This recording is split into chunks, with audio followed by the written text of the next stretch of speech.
오늘 거래일 잘 마치고 나면 이제 2025년 푸른 뱀의 해 주식시장도 개막을 하게 될 겁니다. 용처럼 솟아오를 수 있을지, 뱀처럼 솟아오를 수 있을지 등등.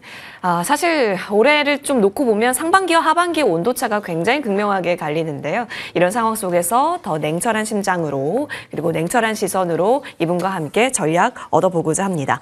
송재경 디멘전 투자자문 투자부문 대표님 모시겠습니다. 어서 오십시오. 안녕하세요. 네, 반갑습니다. 정말 다사다난한 현재 연말을 좀 보내고 있습니다. 그 가운데 우리 주식시장에 대한 건강도를 체크를 먼저 해봐야 될 것 같아서요. 이야기 오늘 좀 나눠보겠습니다. 일단 가장 핫했던 곳은 미국 시장이 아닐까 합니다. 미국 내에서도 이미 미국 주식으로 자국민들이 돈을 번 국민들이 많다. 그래서 불장을 넘어서 스카이로켓 마켓이다라는 얘기까지 나오고 있더라고요. 근데 이런 미국장의 대세는 쭉 이어질까가 사실 가장 걱정이에요. 왜냐하면 M7 고점론이 또 고개를 들고 있다는 얘기가 있어요. 이익 전망치가 좀 줄었다라는 건데 그러면 내년에는 어떻게 전망하십니까?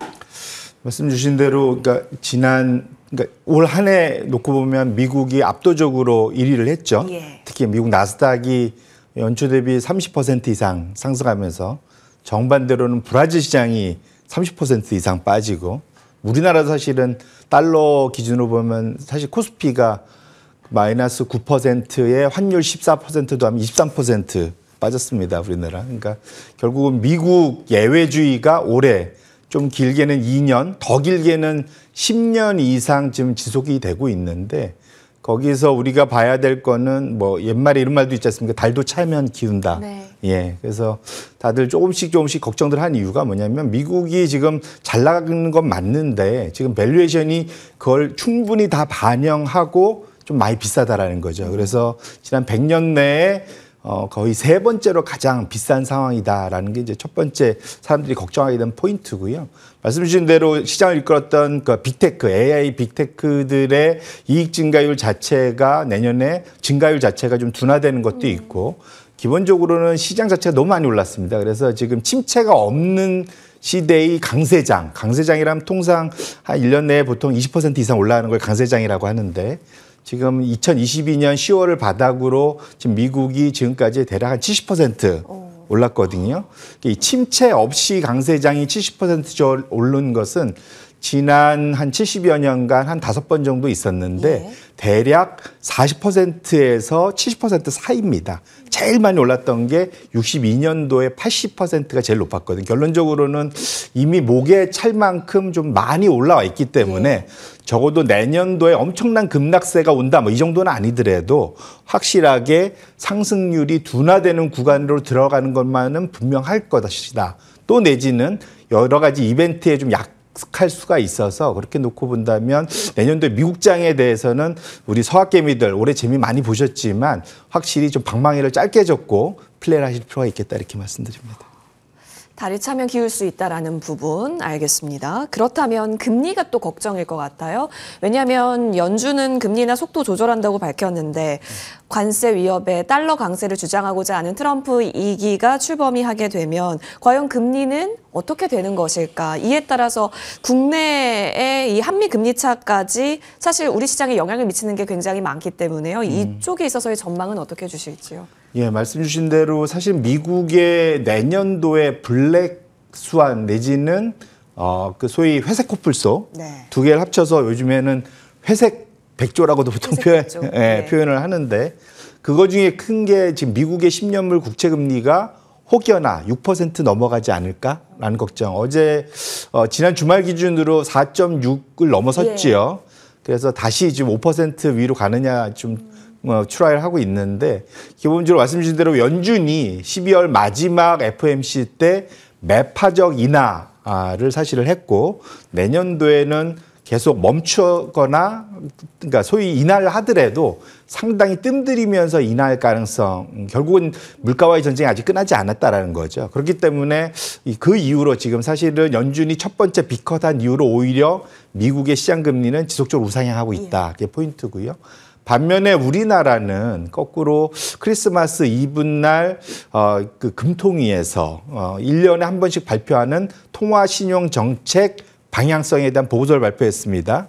추가 금리 인하하겠다는 걸 제일 첫 번째 전략으로 내세웠어요. 예. 결론적으로는 그 이후로 우리나라 환율이 지난주 크리스마스 직후에 목금 급등을 보였다는 것이 그것 자체가 미국과 우리나라의 금리 차가 더 벌어질 거에 대한 걱정입니다. 지금 우리나라 금리보다 미국 금리가 대략 1.7%포인트 이상 더 높은데 역대급으로 벌어져 있습니다. 근데 이것이 더 벌어질 수 있을 거라는 걱정, 우려 이런 것 때문에 환율이 그것을 고스란히 받아들이면서 변동성이 커졌다는 것 측면, 그런 측면에서 내년도에 미국은 금리 상승 때문에 나타나는 주식 하락 우려가 있고 우리나라는 미국과의 금리차 벌어지는 것 때문에 환율 급변동성, 급등에 대한 우려, 이것이 양국가의 큰 위험 요인이다 이렇게 보셔야 될 것 같습니다. 그렇네요. 자, 그러면 좀 걱정이 되네요. 환율에 있어서 늘 부담이었던 건데 그럼 결국에는 1,500원? 또 일각에서는 1,600원 얘기가 나오고 있어서 일단 공포심이 좀 듭니다만 그 가능성을 대표님께서는 좀 용인하고 계십니까? 뭐 사실 지금 정도 수준에서 추가로 금리 차가 어마어마하게 벌어지지 않는다면 대략 한 1,400원대나 1,500원대 아래쪽에서 뉴노멀이 될 거다라고 저 개인적으로는 생각을 하고 있는데 예. 다만 걱정되는 거는 우리나라 최근에 사실은 이 정도 환율이 급변동하면 외환당국이 그러니까 한은을 포함한 재경부나 이쪽의 담당자들이 나서서 직간접적인 구두 개입이나 뭐 이런 것들을 많이 했었거든요. 근데 최근에 그런 기사 찾아보신 경험이 없으시죠? 그러니까 네. 시장에서 오히려 아까 말씀드린 대로 내년도에는 우리 금리 인하부터 시작할 거야라고 얘기를 했기 때문에 지금 시장, 적어도 환율 시장에서는 환율을 포기하는 거 아닌가 이런 걱정, 우려 이런 것들이 지난주 목금에 시장에 많이 반영이 된 거고요. 저는 그거 설마 그 정도는 아닐 거다라고 좀 생각을 합니다. 그래서 기본적으로는 1,500원, 단기적으로는 1,500원대를 뚫고 올라갈 그런 상단을 열어둘 필요는 있겠지만 이것이 1,600원, 1,700원 마냥 올라가는 것에 대해서는 당장 왜 우리나라 자체의 수입 물가 이런데 엄청난 부담이 돼요. 네. 그리고 자본 자체도 사실 그 정도 되면은 떠나갈 수도 있습니다. 그래서 외국인들이 그래서 그런 측면에서 놓고 보면 쉽사리 선택할 수 있는 그 한국은행의 금통위에서 선택지가 아니다. 개인적으로 그렇게 생각을 하고 있고요. 아마 지금부터 내년 초까지는 환율 방어에 대한 의지들이 공격적으로 나오지 않을까. 금리 인하는 일종의 보약 같은 거예요. 한약. 이거는 오래 천천히 효과가 나타나고 지금 이런 환율 급등은 독감 걸린 거와 비슷합니다. 네. 타미플루라도 먹고 빨리 나야 돼요. 예. 그런 측면에서는 외환당국이 공격적인 개입이 꼭 필요한 상황이다. 이렇게 말씀드리겠습니다. 개입은 필요한 상황. 일단 1,500원 언더 구간에서의 자리할 가능성을 좀 보고 계십니다. 근데 일단 국내 내부적인 상황도 리스키합니다. 대표님, 일단 PBR 0.8배가 국내 증시 최저점이라고 하는데 일단 이걸 지지해 줄 수 있을까? 그렇다면 이 부분까지 왔다라는 것은 내년에 반등할 수 있을까 생각하게 하거든요.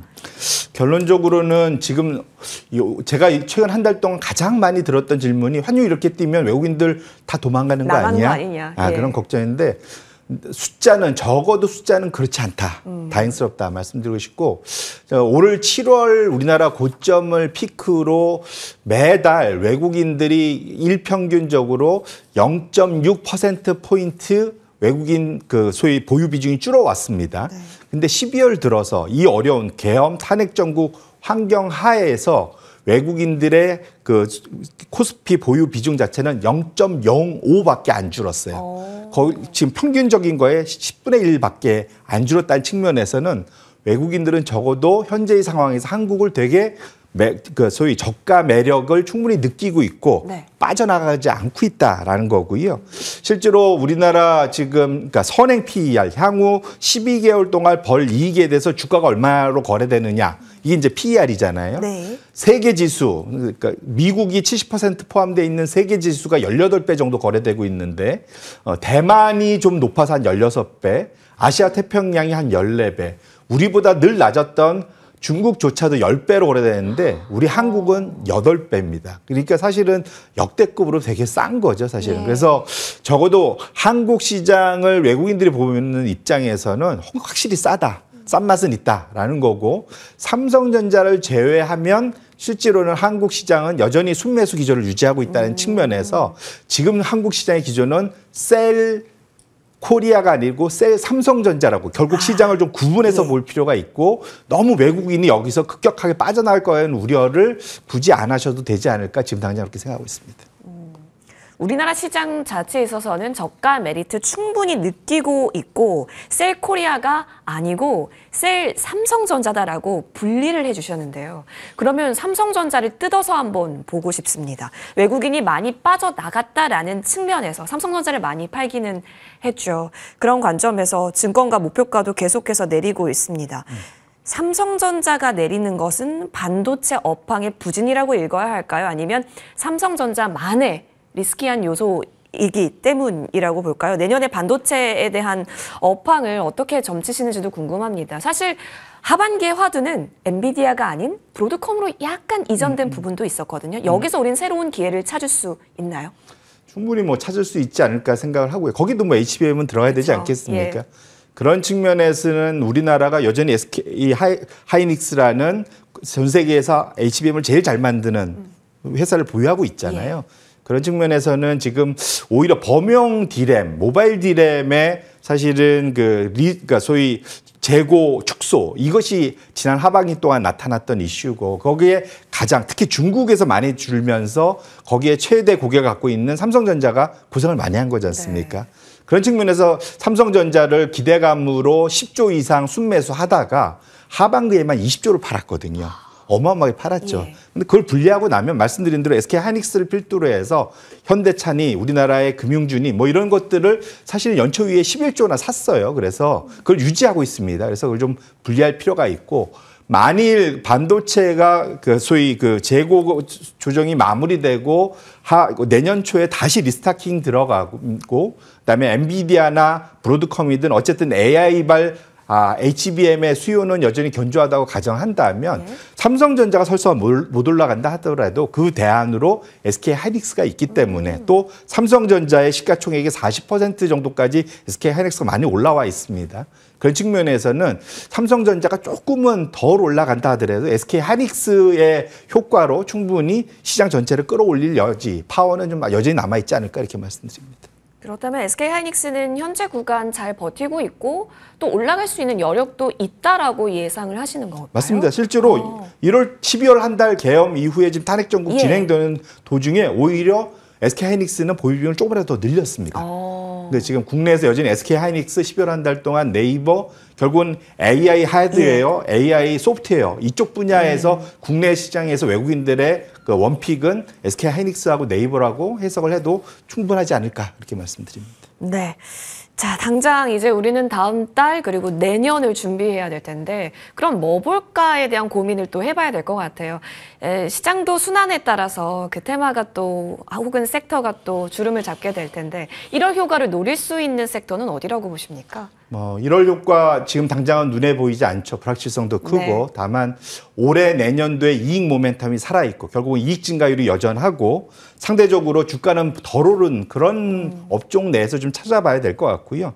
대표적으로 반도체, 소프트웨어, 건설, 운송, 유틸리티 이런 정도가 이익 모멘텀이 살아있는 상태에서 주가가 상대적으로 부진했기 때문에 충분히 1월 효과를 누릴 수 있지 않을까 개인적으로 기대해보고 있습니다. 네, 지금 보니까 한 5개 정도 보여지는데요.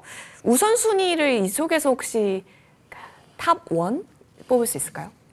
그래도 반도체가 지금 제일 낫지 않을까 그렇게 생각하고 그래요? 있습니다. 이유는 충분히 얘기해 주신 것 같습니다. 반도체 1월 효과를 좀 기대해 볼 수 있을지 봐야겠습니다.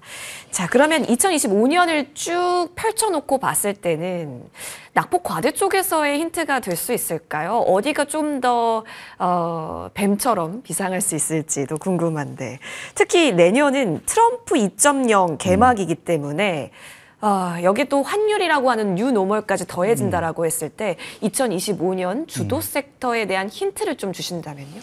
이게 지금 현재 상황에서는 트럼프의 전략, 정책은 변덕입니다. 변덕. 그리고 불확실성, 일부러 상대방이 모르게 하고 깜짝 놀라게 만드는 전략이잖아요. 예측하는 것이 사실상 무의미하다고 볼 수도 있어요. 그런 측면에서 우리가 그걸 굳이 미리 선행해서 미리 짚고 나가기는 좀 불안할 것 같고요. 오히려 맞으면 다행이지만 틀렸을 때 엄청나게 실수할 수 있죠. 그래서 오히려 외인들이 선호하는 좀 길게 놓고 보면 중장기 진짜 밸류업스러운 그런 종목들을 좀 골라낼 필요가 있을 것 같고요. 네. ROE가 높고 잉여 현금 흐름이 좋고 이래서 기본적으로 주주 환원이 더 잘 될 수 있는 그런 업종들은 특히 기업들은 상대적으로 내년에도 각광을 받을 확률이 높을 것 같고요. 예로 뭐 자동차 여전히 좋았었죠. 네. 유틸리티도 좀 상당히 좀 좋아지고 있습니다. IT 하드웨어, 금융 뭐 이런 쪽에서 종목들 중에서 선별할 필요가 분명히 있겠다 이렇게 말씀드립니다. 그럼 확실히 외국인이 주목하는 쪽, 외국인이 비중을 늘리는 쪽은 우리가 2025년에도 유망하게 봐야 된다라는 힌트를 좀 맞습니다. 얻어볼 수 있을 것 같습니다. 알겠습니다. 자, 그러면 사실 성장주 단에서는 우리 대표님의 관점이 좀 궁금합니다. 최근 움직이고 있는 것 중에 하나가 로봇이거든요. 왜냐하면 트럼프, 머스크 내러티브도 묻어 있고요. 그리고 성장주 sektor로서도 항상 늘 자리했었던 쪽이 로봇이기 때문인데 로봇에 대한 관점은 어떻게 잡고 계세요? 뭐 기본적으로는 긴 그림에서는 로봇과 AI의 결합 뭐 이것은 모든 사람들이 예측 가능한 거잖아요. 그것 때문에 가고 있는 건데 다만 걱정은 로봇주들이 대체로 우리나라든 미국이든 엄청 비싸요. 비싸다. 비싼 게 이제 거꾸로 말하면 비싸다는 게 성장주라는 거죠. 그죠. 당장 이 돈은 못 벌지만 앞으로 엄청난 성장을 통해서 먼 미래지만 어마어마한 이익 성장을 내줄 거야. 이게 이제 성장주인 멀티플이 거잖아요. 반영이 돼 있다. 네, 그런 측면에서 놓고 보면 분명 기대는 할 수 있을 것 같은데 다만 조심할 거는 아까 대전제가 미국은 상당히 리스크 중에 하나가 금리 상승이라는 거죠. 네. 금리 상승에 가장 취약한 게 대표적으로 멀티플 높은 성장주들이라는 네. 겁니다. 그래서 테마로서는 갈 수 있을지언정 단기적으로 이익이 보여지지 않는 상태에서 고멀티플들은 금리 상승에 상당히 취약하다는 것을 알면서 투자 임할 필요가 있겠다 이렇게 말씀드립니다. 금리 민감도가 또 높을 테니까요. 네, 로봇주가 최근 들어서 꿈틀꿈틀하고 있고 오늘장에서도 로봇주가 좀 보이기 때문에 좀 질문 드려봤고 그렇다면 올 한 해 있어서 가장 큰 이익 반영과 함께 우상향이 나타나는 쪽이 여러분 어디라고 보십니까? 조선이 아닐까 싶은데 사실 조선주가 계속해서 롱인가에 대한 이야기를 12월 내내 얘기를 나누고 있었던 것 같습니다. 대표님, 이익 기반에서 주가가 오른다라는 것은 모두가 압니다. 근데 언제까지 오를까가 늘 고민이고 투자가 어려운 게 그곳에서 이유가 있지 않을까 싶은데 조선주를 통해서 얘기 나눠볼까요? 뭐 수주장고, 고가선박 수주에 대한 부분들에 있어서 늘 좋다라는 얘기만 들어왔고 주가도 반영을 시켜왔지 않습니까? 지금 이렇게 숨 고를 때가 기회일지 덜어낼 때일지 늘 고민이거든요. 뭐 사실은 그건 진짜로 뚜껑을 열어봐야 되겠죠. 내년 가봐야 될 것 같은데 적어도 어쨌든 현재 상황은 조선주보다 더 좋은 상황은 없겠죠. 이상 환율이 급등할수록 상대적으로 앞으로 들어올 달러로 받아서 원화로 바꾸면 이게 얼마나 커지겠습니까? 그렇죠. 그런 당장의 효과도 있지만 워낙 조선주 관련된 말씀 주셨던 성과나 지금 도크에 차 있는 그런 사전 예정된 물량이나 뭐 이런 것들이 더없이 좋은 상황인 것만은 분명하다. 중국과의 경쟁에서 늘 이기고 있다. 다 좋은데 다만 지금 1년으로도 조선주가 압도적 1등이지만 3년 기준으로도 1등이거든요. 꽤 장기간 지금 조선주가 우리나라에서 1등을 해오고 있습니다. 그래서 그런 측면에서는 워낙 업황도 좋고 그것 때문에 주가도 많이 올랐지만 상대적으로 내년으로 갈수록 키높이를 맞춘다는 측면에서 놓고 보면 상승 탄력 뭐 이런 것들이 조선주에서 조금 둔화될 수 있다는 것들도 염두하면서 밸런스를 맞추실 필요가 있겠다 이렇게 말씀드립니다.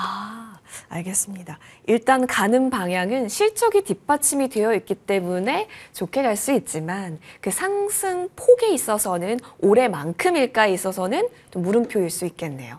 알겠습니다. 이 부분도 챙겨보겠고 자, 금감원에서 내년 3월 공매도 재개한다 라는 얘기가 좀 있습니다. 국내 투자자분들에게는 공매도가 긍정적인 추억은 아닐 것 같은데 근데 사실 공매도가 없었을 때 주가 상승률이 어땠냐라고 본다라고 했을 때는 또 이게 공매도가 없었을 때 좋았던 기억? 잘 모르겠습니다.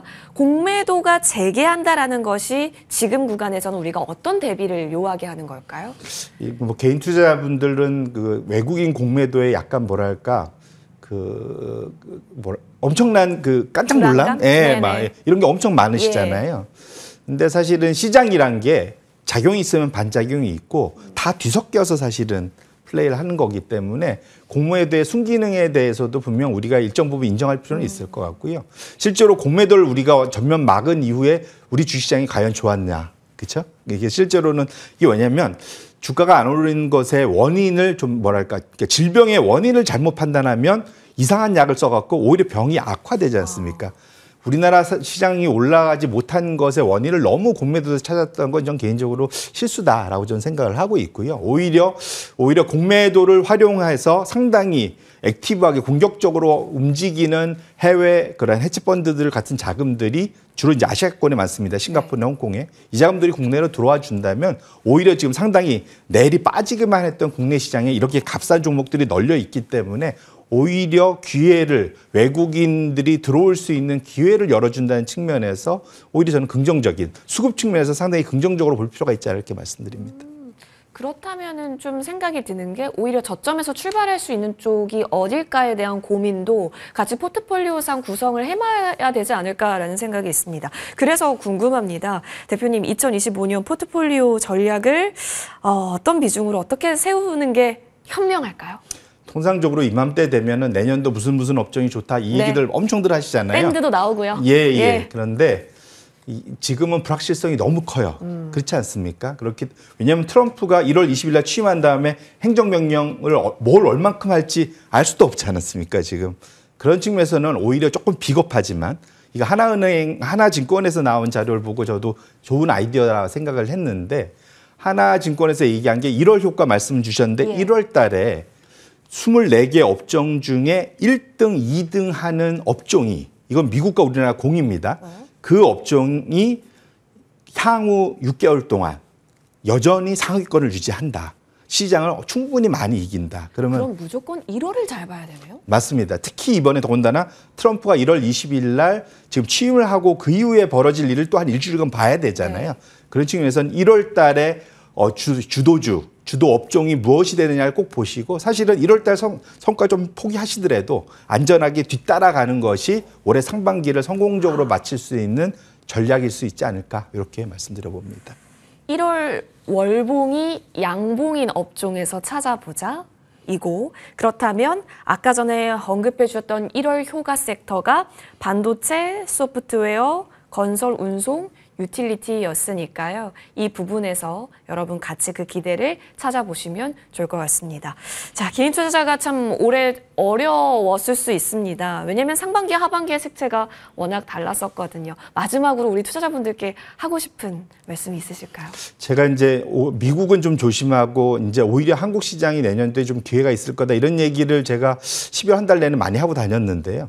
의외로 거기에 대해서는 상당히 비관적인 그 코멘트들이 많으시더라고요. 그만큼 미국 장에 대해서는 다 들떠 있고 한국 장에 대해서는 다들 완전 포기한 상이거든요. 근데 이거 시소 같습니다. 한쪽으로 다 몰리면 반작용이 꼭 있습니다. 그래서 오히려 이럴 때 모든 분들이 포기했을 때 기회가 분명 있을 거라는 거를 꼭 염두에 주시고 내년도 1월 달 잘 살얼음처럼 잘 지나가시고 내년에 꼭 성공하는 또 한 해 투자 되시기를 기원하겠습니다. 네, 좋습니다. 자, 송재경 디멘전 투자자문 투자부문 대표님과 이야기 나눠봤습니다. 가장 큰 핵심의 메시지는 1월에 가장 강한 업종이 어딘지 그것을 통해서 6개월의 상승폭이 또 보장이 될 수 있으니까 이 부분 잘 참고하시면서 투자에 대한 지혜 얻어가셨길 바랍니다. 오늘 대표님과 함께했고요. 여기서 물러납니다. 감사합니다.